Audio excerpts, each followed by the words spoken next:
В начале ноября Радий Хабиров наградил лучших комбайнеров, механизаторов и водителей республики. Двое наших студентов получили ключи от новых автомобилей «Лада Нива» за первое и второе место в республиканском конкурсе «Лучшие районные показатели операторов зерноуборочных комбайнов среди студентов». Это благодарность республики этим парням за то, что они круглосуточно трудятся. Награжденные бойцы студенческого специализированного отряда «Колос» Альмир Нурдинов и Эдуард Зубаиров на новеньких автомобилях подъехали к стенам Аграрного университета. Ректор Башкирского государственного аграрного университета Илдар Исмагилович Габитов поприветствовал победителей конкурса и поздравил бойцов с заслуженными наградами.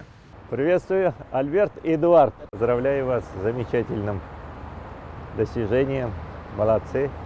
Также отметил ценность не только знаний, полученных в ВУЗе, но и важность практических навыков, которые молодые специалисты получают своим трудом на полях республики.